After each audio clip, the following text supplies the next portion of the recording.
So, under the heading Experiencing Emotions Disharmonious with Truth or Love, you notice that I've said that all emotion has to be experienced before it can be released. So, if I'm angry with God, I'm going to need to experience anger with God. But if I stay angry with God, am I now experiencing it? What am I doing? Hanging on to it. Wallowing. I'm wallowing in it. I'm hanging on to it. I'm not releasing it. Right?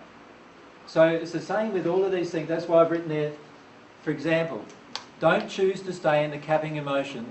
Being angry with God for not protecting me when I was little is an angry feeling that I have, but just staying angry with God for that is not going to get me anywhere, is it?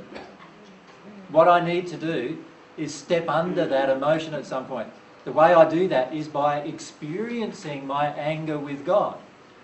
So this is where you get out your boxing bag or your thing or your hose or whatever else that connects you with your anger, or if it's just screaming or yelling like we did before, and just really letting fly with God about how angry and frustrated you are with God, having to deal with all those feelings. And if you let yourself experience that emotion in a childlike way, you will pretty much instantly get to the next stage, which will be experiencing the grief that you feel with God. Does that make sense to you? Yeah. But if you just stay in a seething state, in a resentful state, what? Sorry? Yeah, no more. Just seething and resentful, where you're really, really angry or upset. And submissive is the area where you're forgetting your emotions altogether, really. Right? But if you stay in that seething state with God, you can stay in that state for 100 years. And there's spirits in the spirit world who've stayed in there for 1,000 years. Or even more than that. Do you want to be angry like that for 1,000 years? Right? Well, a lot of them do want to be angry like that for 1,000 years. That's why they are angry like that for 1,000 years. Until they choose to get what's underneath. To actually fully experience the anger and go underneath the anger and into what's guiding the anger.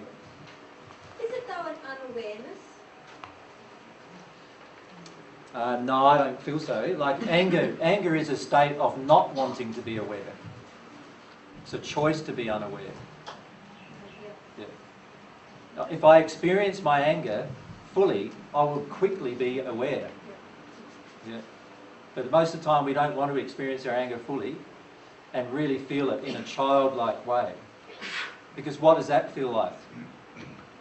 Anytime we go in there in a childlike way, it starts feeling powerless, vulnerable, all those kind of things that, you know, we want to feel powerful. We want to feel the opposite generally. And so we avoid that process. Yep. Don't damage yourself and others by the emotion. So don't feel angry, for example, and then go on a murdering spree, you know. That's an exaggeration perhaps of what you might do. But many of us will consider yelling at our children, for example, wouldn't we? Many of us probably have done that, right?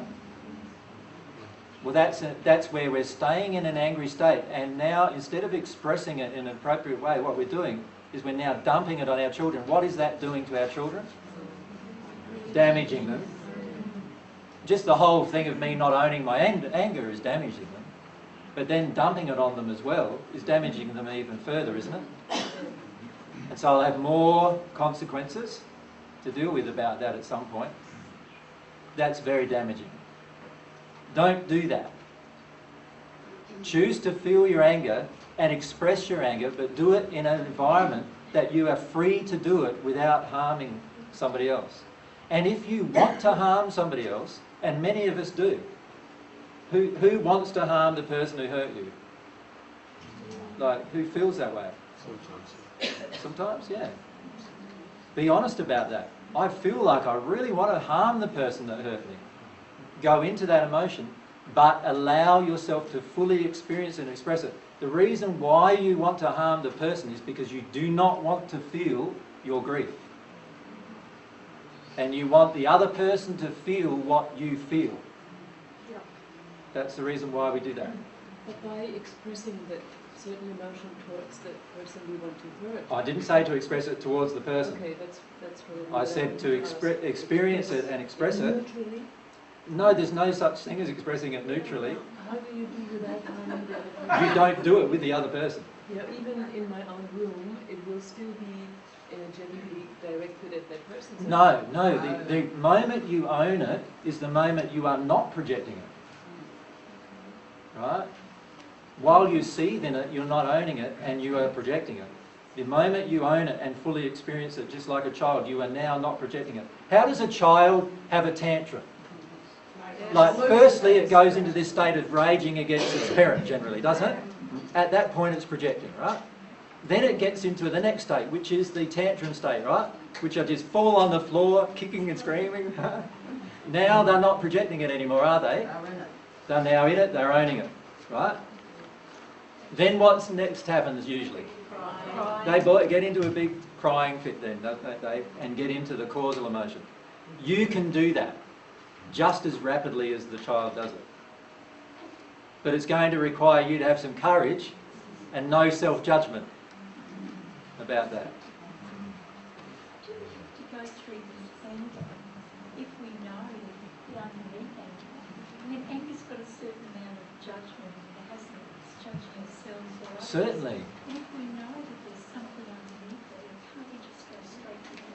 Well, there's two types of anger really. There's the childhood anger, and then there's the adult anger, right? The adult anger is like the resentment, the seething resentment, the desire to hurt somebody else because of it, all those kind of things. A lot of that is the adult reacting to this anger that's inside of them. But the answer is yes, you are going to have to feel the anger in order to access the next emotion underneath the anger. Can't you just go straight to that? I tried that for a lot of years and I skipped over a lot of emotions. Trust me, that's what I'm dealing with the next 6 weeks, is because I've tried doing it that way and I skipped over a whole group of emotions that way. Yeah. It just doesn't work. Okay.